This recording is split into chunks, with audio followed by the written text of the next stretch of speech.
El derecho y el deber son como las palmeras, no dan frutos y no crecen uno al lado del otro.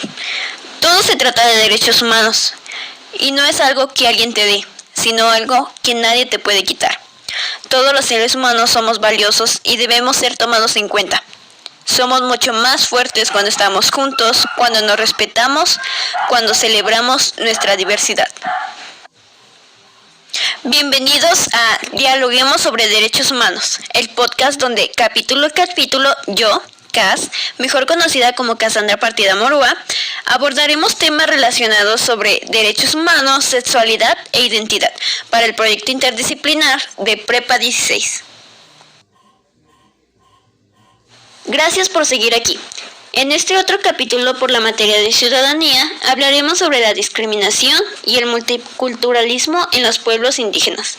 Un tema bastante interesante, complejo y por supuesto importante. Como ya se imaginarán, este tema da mucho de qué hablar, y bajo mi propio pensamiento sobre esto, considero que la interculturalidad es algo que no existe en nuestro país, que la igualdad no se alcanza cuando se trata de estas minorías culturales que coexisten con nosotros. Y ojo, no digo que hayan sido olvidadas, reconozco que hay algunos avances políticos que reconocen a estas comunidades, pero que claramente no son suficientes. Pues en comparación con el resto de la población, los indígenas encaran mayor discriminación, rezago educativo y dificultad para conseguir empleo. Tres situaciones que sentencian a los pueblos indígenas hacia la pobreza y hacia la dificultad de conseguir alimento o siquiera superar el analfabetismo. Entrando un poco en detalles, es bien conocido el trato que se les da a aquellas personas que forman parte de una comunidad indígena. Tanto es así que podrías definir este trato como denigrante. Y es que estas personas originarias viven día a día con insultos, miradas de desprecio, burlas, actos de racismo y clasismo, e incluso enfrentan a personas que las llegan a atacar. En México se hablan alrededor de 80 lenguas autóctonas y existen diversos pueblos originarios, pero aún con ello no es fácil ser indígena. Y en este tema relacionado, les voy a comentar acerca de una anécdota propia. Donde vivo habitan varios integrantes de un grupo indígena conocido como tzotziles, una etnia ubicada en el norte de Chiapas, que ahora vive en la colonia donde yo pertenezco. Y ya hace unos meses tuve la oportunidad de convivir un poco con estas personas cuando venían a comprar dulces y gusgueras con mi vecina. El caso es que sí, son personas muy trabajadoras, humildes y amables, personas que se esfuerzan por comunicarse en español con nosotros e integrarse de cierta manera a la comunidad. Lamentablemente eso no los libraba de miradas con intenciones algo groseras o comentarios con el afán de juzgarlos por su vestimenta o su aspecto en general. Dentro de lo positivo de la historia, hubo mucha gente que los trató de manera justa, con el respeto que merecen y con la dignidad que cada quien merece. Como estudiante debo admitir que los temas que vemos en clase, las problemáticas y el que los maestros y las materias fomenten el respeto hacia cada minoría cultural, sí nos ha vuelto una generación a la que le es fácil empatizar con el pensamiento de no negar las diferencias, sino aceptarlas como deben ser. Somos nosotros y las siguientes generaciones quienes podemos alcanzar la interculturalidad y el reconocimiento de las comunidades indígenas en todo aspecto de participación social y política en nuestro país, y con ello generar el impacto suficiente para hacer valer esa identidad cultural de la que por supuesto los pueblos originarios deberían formar parte.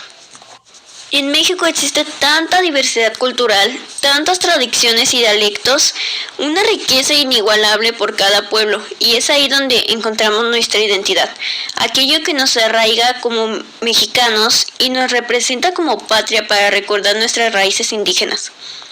En esa identidad cultural, nuestro derecho preciado nos vuelve uno.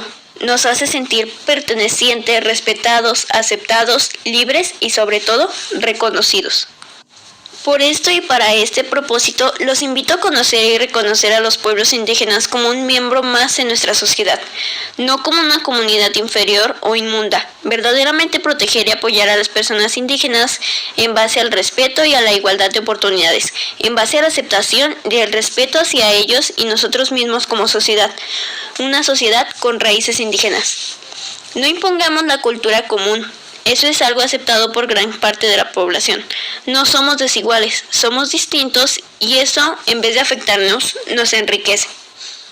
Lo que es aceptado socialmente no es lo único que existe, ni la opción correcta, sino un tropiezo en nuestra sociedad que se cierra a menos conocimientos, a menos experiencias y a menos valores.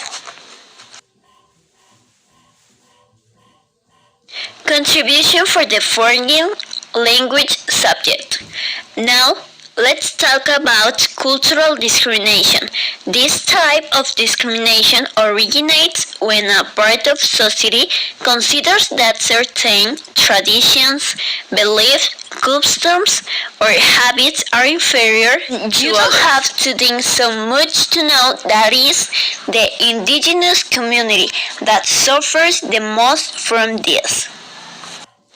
To go into more detail, what it means to be part of an indigenous community seems to be synonymous with limitations, since they don't receive the same opportunity as any other Mexican, and this is well known.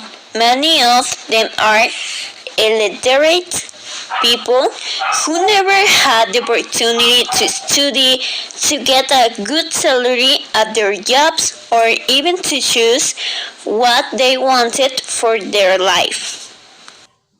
Poverty, marginality, and exclusion have become a structural characteristic for indigenous peoples, and clear proof that cultural discrimination is nothing more than an act for racism and classism that we learn at home and denotes the lack of education we have.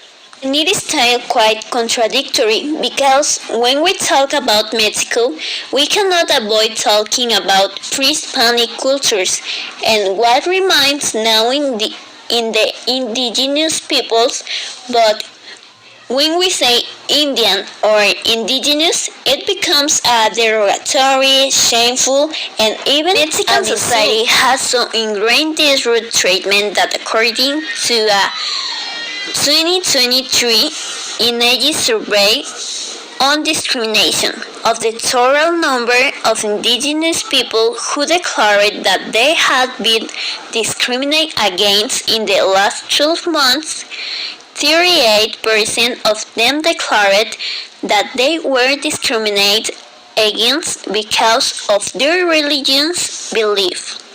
5.9% was due to his way of speaking, 32.7% for their way of dressing, 28% because of their weight or height, and 18.9% because of their skin tone. And cultural discrimination against indigenous peoples. Diversity does not limit us, it enriches. Let us respect and accept differences and let us protect the rights of all. Y en temas de derechos humanos y libertades, por parte de la materia de biología hablaremos sobre la diversidad de la vida. Cuando hablamos de diversidad es inevitable pensar en la naturaleza misma, pero eso ya es algo obvio. La diversidad en los humanos implica más que eso, y para explicarlo un poco mejor, ahora hablaremos sobre la sexualidad. ¿Y qué es la sexualidad?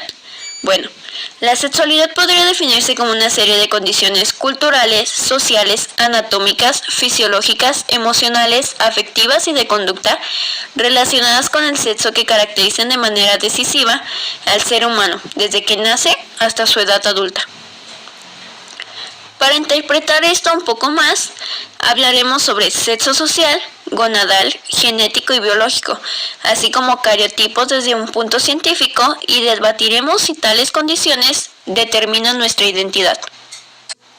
Ahora bien, el sexo gonadal es uno de los criterios empleados en la determinación del sexo biológico, y aquí ya vemos que todos estos conceptos van de la mano.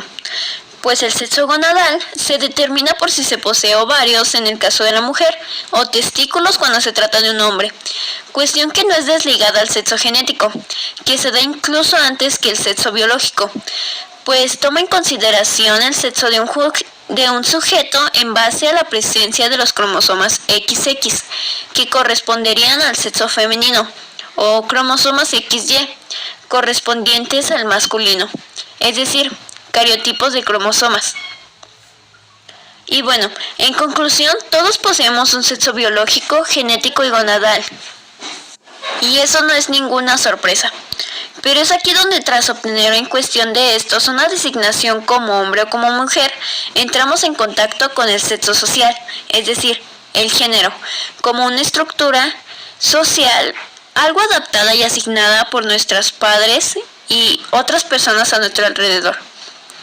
Por esto, podríamos decir que el sexo social es ese rol que se asigna a cada persona en la sociedad por su sexo biológico, y que este rol afecta las capacidades, los deberes y la identidad de las personas al determinar cómo debe comportarse y cómo debe ser un individuo dependiendo si nació como un hombre o como una mujer.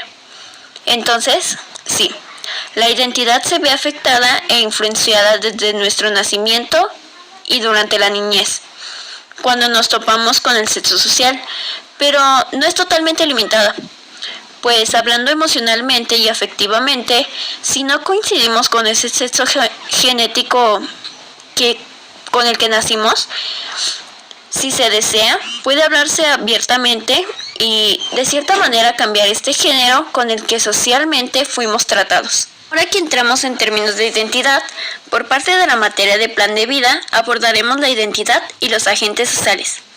La identidad es un fenómeno subjetivo de elaboración personal. La construimos simbólicamente a partir de la interacción con otros.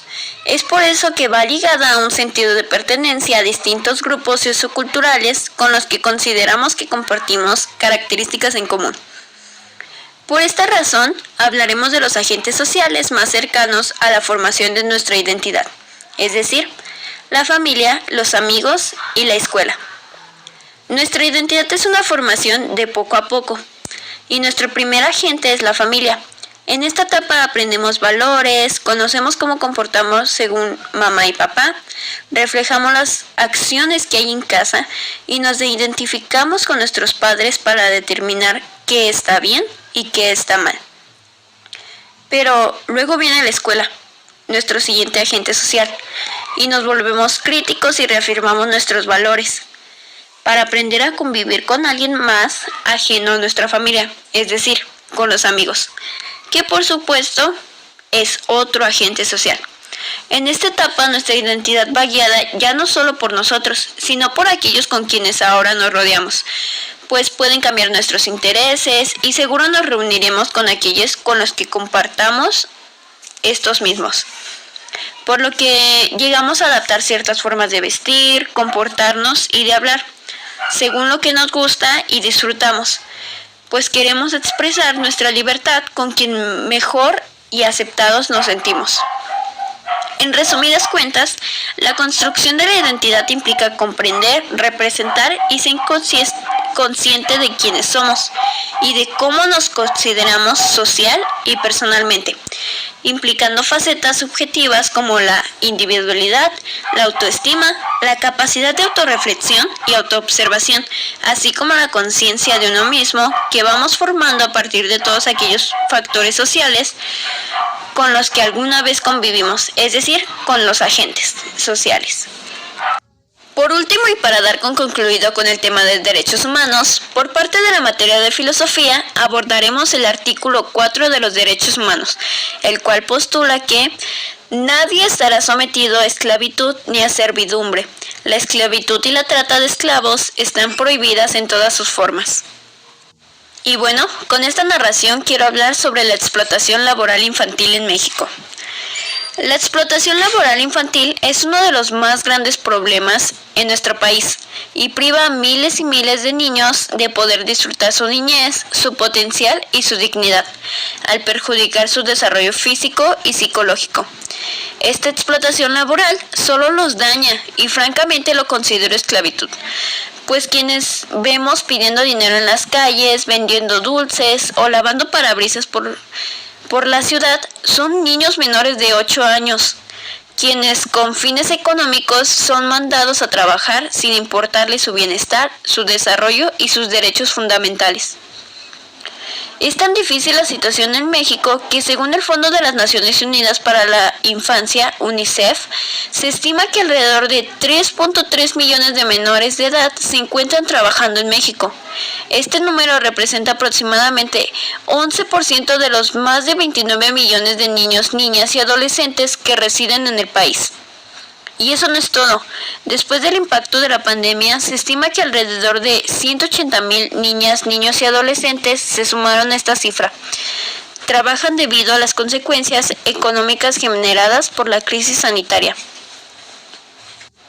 Con esta cifra, francamente podríamos decir, ¿alguien puede pensar en los niños?